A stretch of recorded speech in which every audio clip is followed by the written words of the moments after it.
The rain pounded against the windshield of Sarah Mitchell's battered Toyota as she watched her late husband's family toss the last of her belongings onto the muddy driveway. Her 3-year-old twins, Lily and Noah, pressed their small faces against the backseat window, their innocent eyes wide with confusion. "Mommy, why are Grandma and Grandpa throwing our toys in the mud?" Lily's voice trembled, and Sarah felt her heart splinter into 1,000 jagged pieces. 3 days. It had been exactly 3 days since James's funeral, and already his family was erasing her existence as if she'd never been part of their world. Margaret Whitmore stood in the doorway of the sprawling Georgian mansion, her manicured fingers clutching a steaming mug of coffee. Those same hands, which once claimed to embrace Sarah as a daughter, now dismissed her with the cold indifference of someone discarding trash. "You have 1 hour to collect the rest and leave." Margaret's voice sliced through the storm like a blade. "This house belongs to the Whitmore family now. You were never really one of us." Sarah's breath caught, her chest tightening. "Margaret, please," she whispered, her voice barely audible over the rain. "James would never want this. The children need stability." "James is dead," Margaret snapped, the words landing like blows. Her eldest son, Robert, stepped forward, his tailored suit pristine despite the chaos. "And frankly, Sarah, we all know you married him for his money. Well, surprised there isn't any left. Medical bills, experimental treatments, it's all gone." Sarah's knees nearly buckled. Gone. James had always promised their future with secure trust funds, generational wealth, college funds for the twins. "The college funds," she stammered. "James said he'd set them up for Lily and Noah." "Promises don't pay bills," Robert sneered. "This house is mortgaged to the hilt. Dad spent everything trying to buy more time. Noble, but financially disastrous." In the car, the twins' cries pierced the air, calling for their daddy, and Sarah felt something inside her crack. "At least let me take some of James's things," she pleaded, her dignity fraying. "Something for the children to remember him by." Margaret's voice was final. "You've taken enough from this family. You have your car, your clothes, and those children. That's more than you came with." As Sarah stood in the pouring rain, watching her life unravel, a nagging feeling took root. James had been secretive in his final months, not about money troubles, but about something else. The way he'd whispered her name in his last moments, the urgency in his voice when he mentioned a box in Michael's office, thought it was the medication talking. But now, loading her sobbing twins into a car that might not last a month, Sarah wondered if James had taken more than her heart to the grave. 2 weeks later, Sarah sat in a cramped studio apartment, her dwindling savings barely covering the rent. Lily and Noah slept on a pull-out couch, their questions about going home finally fading into silence. Her phone buzzed with another overdue notice, and she declined the call. She'd sold her wedding ring 3 days ago, the diamond James had proposed with now reduced to $407 in her account. Sarah had always been a fighter. Foster care had taught her that. She'd worked 3 jobs to get through nursing school, saving every penny for a life she'd dreamed of. When she met James at the hospital where she worked, she wasn't chasing wealth, she wanted someone who saw her worth. James Whitmore, the quiet accountant who brought her coffee during double shifts, had been that man. "You're going to change the world, Sarah Thompson," he'd whispered on their second date. "And I want to be there to watch." But James had secrets. In 5 years of marriage, Sarah never saw his bank statements. He'd handled the finances, insisting she focus on her career and the twins. She'd trusted him perhaps too much. The mysterious calls after his diagnosis, his sudden protectiveness over his laptop, the men in suits who visited when she was at work called them insurance adjusters, medical consultants. But then there was Michael. Michael Rossi, James's college roommate, best man, and the twins' godfather, hadn't attended the funeral. Sarah had called him twice, left voicemails, but got no response. Strange for a man who used to call James every Sunday. "Mommy," Lily whispered, half asleep on the couch. "Is Daddy coming back?" Sarah's heart clenched. She'd been honest with the twins about death, as much as you could with 3-year-olds. "No, sweetheart," she murmured, smoothing Lily's curls. "But Daddy loved you more than all the stars in the sky." Noah mumbled. "Grandma Margaret said Daddy spent all the money. She said we're poor now." Sarah's jaw tightened. She'd asked the Whitmores not to discuss finances with the children, but clearly, boundaries meant nothing to them. "We have each other," she said firmly, though her empty fridge told a different story. That's what matters most. Her phone buzzed again, not a creditor, but an unfamiliar number. Sarah, this is Michael Rossi. His voice was strained, urgent. I need to see you tonight. There are things about James his family doesn't know. Things you need to know. Sarah's grip tightened. What kind of things? The kind that change everything. Meet me at my office. And Sarah, don't tell anyone you're coming. As she hung up, a spark of hope flickered, the first she'd felt in weeks. Maybe James hadn't abandoned them after all. Michael's law office sat atop a gleaming downtown high-rise, its marble floors and floor-to-ceiling windows a stark contrast to Sarah's expectations. Sarah, Michael rose from behind a mahogany desk, looking older, grayer, but with the same kindness she remembered. What's going on? She asked. Your call sounded secretive. Because it has to be, he replied, checking the street below with a paranoia that unsettled her. James made me promise to wait 30 days after his funeral before contacting you. He said I was the only one he trusted to handle this properly. Sarah's stomach dropped. Handle what? Michael opened a wall safe, pulling out a thick envelope and a safety deposit box key. James was worth over $200 million when he died. Sarah. Real estate, cryptocurrency, patent royalties, all hidden, all protected. Every penny is yours now. The words hit like a freight train.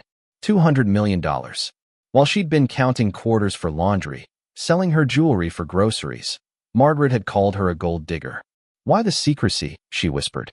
Why let me think we were broke? Michael's expression darkened. Because James discovered something about his family. Something that made them dangerous. He slid the envelope to her.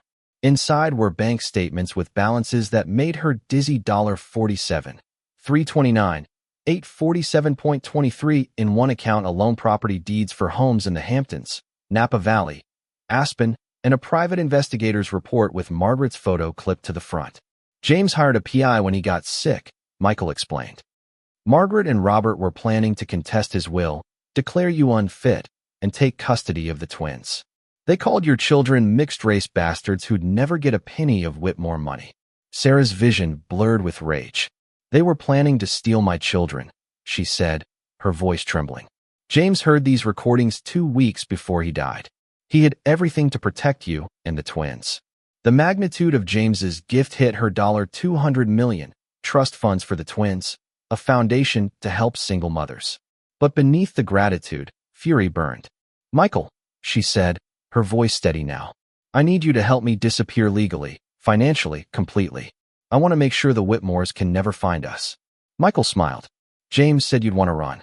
He also said you'd eventually want to fight. Oh, I'm going to fight, Sarah replied, folding the documents into her purse.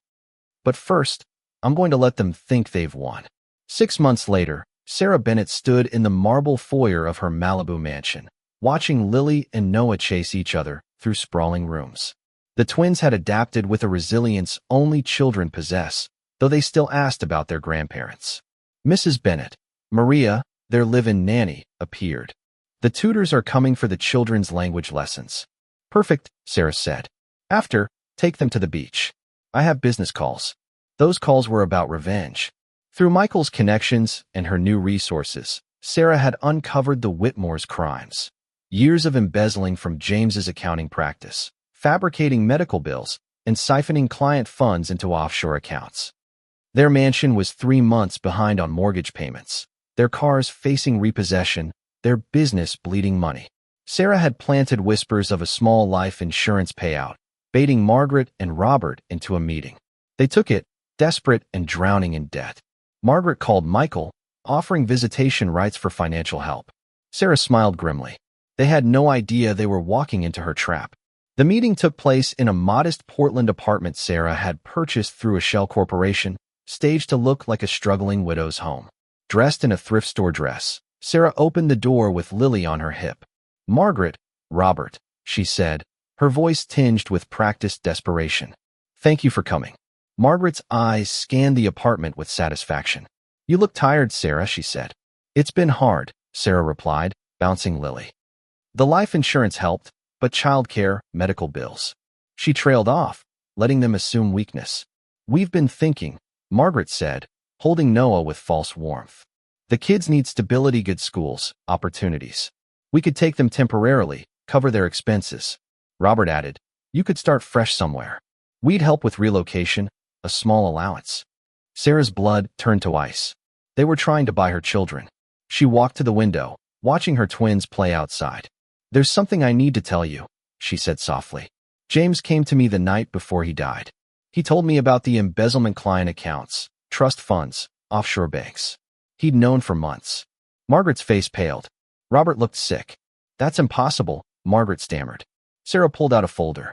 James documented everything: bank records, wire transfers, forged signatures. He was going to the FBI. She played a recording of Margaret's voice. Those mixed-race bastards will never get a penny of Whitmore money. Margaret collapsed onto the couch. Here's what's going to happen, Sarah said coldly. You'll leave and never contact my children again.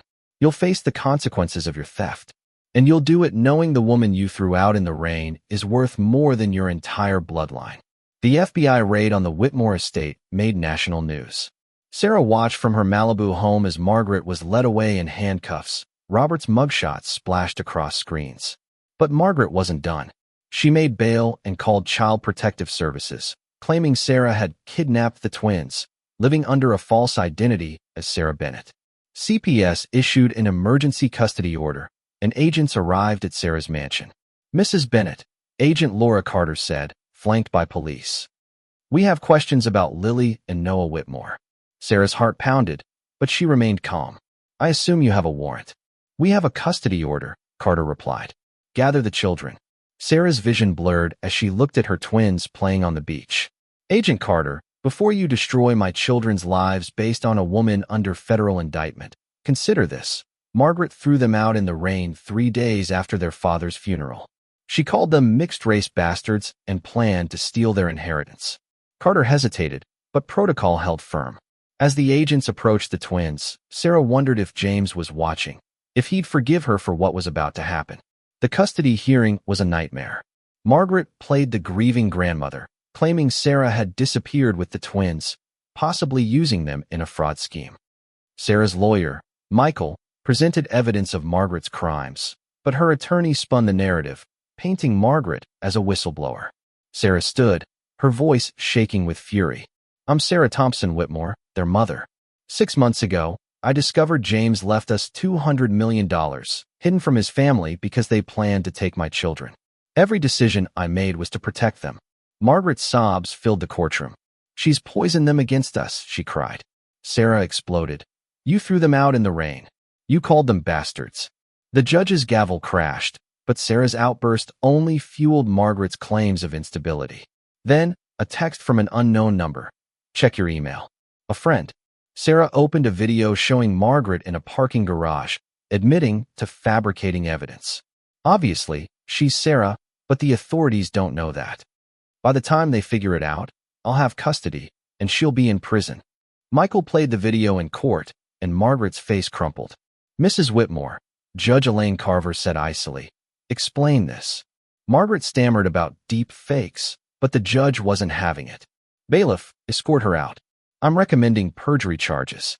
The custody order was vacated, and Sarah's children were returned. 3 weeks later, Sarah stood in the Whitmore mansion as agents carried out the last evidence boxes. Margaret and Robert faced years in prison, their legacy in ruins. Agent Carter approached, apologetic. We should have dug deeper, she said. Sarah nodded. You were protecting children, even if it was from the wrong person. The twins were thriving, their resilience a testament to their safety. Sarah paused at a family portrait, James's teenage face smiling back. He loved them, she told Michael. Despite their cruelty, he hoped they'd be better. 1 year later, Sarah stood at the Four Seasons, addressing 500 guests at the James Whitmore Foundation Gala. When James died, I thought my story was over, she said, looking at Lily and Noah in the front row. But he left me more than money, left me certainty that I could protect our children. She shared stories of families helped by the foundation, 847 housed, 23 nursing scholarships, 156 mothers supported. The applause was deafening, but Sarah's eyes were on her twins, who ran to her, beaming. Mommy, did everyone clap because you're the best? Noah asked.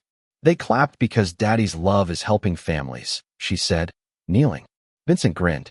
The mayor wants to name a family services center after the foundation. Stanford's partnering on scholarships. Sarah smiled, remembering the night she wanted to disappear. I was so angry then, focused on revenge. But the best revenge was this building something beautiful from their pain. As they drove home, Lily asked, "Can I help families when I grow up?" "You can do anything," Sarah replied. Daddy made sure of that. In their Malibu home, surrounded by love and laughter, Sarah felt James's presence. His love had transformed tragedy into triumph, loss into legacy. As she tucked Lily and Noah into bed, the Pacific Ocean singing outside, Sarah knew every moment of pain had been worth it. Love, real love, never dies, it just finds new ways to change the world.